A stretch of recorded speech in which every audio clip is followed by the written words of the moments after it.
ತುಂಬ ಲೈಕ್ ಮಾಡ್ತಾರೆ ಮಶ್ರೂಮ್. ನಮ್ಮಲ್ಲಿ ಮಶ್ರೂಮ್ ಫ್ರೈಡ್ ರೈಸ್ ಮಾಡ್ತೀವಿ, ಮಶ್ರೂಮ್ ಮಂಚೂರಿ ಮಾಡ್ತೀವಿ, ಮತ್ತು ವೆಜ್ ರಂಗೀಲ ಅಂತ ಇರುತ್ತೆ, ಅದರಲ್ಲಿ ತುಂಬ ಅಟ್ರಾಕ್ಟಿವ್ ಆಗಿ ನಾವು ರಂಗೀಲ ರೆಡಿ ಮಾಡ್ತೀವಿ, ಅದರಲ್ಲಿ ಮಶ್ರೂಮ್ ಹಾಕ್ತೀವಿ. ಮತ್ತು ಮಶ್ರೂಮ್ ಕಡಾಯಿ ಅಂತ ಮಾಡ್ತೀವಿ, ಮಶ್ರೂಮ್ ಮಂಚೂರಿ, ಇಷ್ಟು ಐಟಮ್ ಮಾಡ್ತೀವಿ. കൃഷി കൊണ്ട് വലിയ പ്രയോജനം ഇപ്പോഴും കിട്ടുന്നില്ല.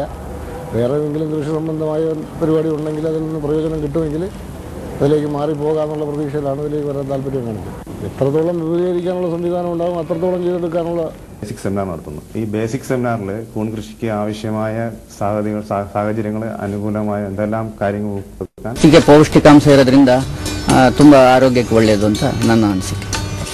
Well, mushrooms are very tasty, and more than that, it has got a very high nutritive value. It's got a very high protein content.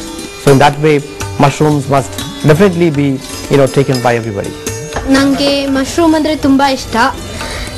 ನಮ್ಮ ಮನೇಲಿ ಯಾವಾಗಲೂ ಮಶ್ರೂಮ್ ಮಾಡ್ತಿರ್ತಾರೆ, ಬೆಳೀತಾರೆ ನಮ್ಮ ಮನೇಲಿ. ನನಗೆ ಮಶ್ರೂಮ್ ಕರಿ ಅಂದರೆ ತುಂಬ ಇಷ್ಟ.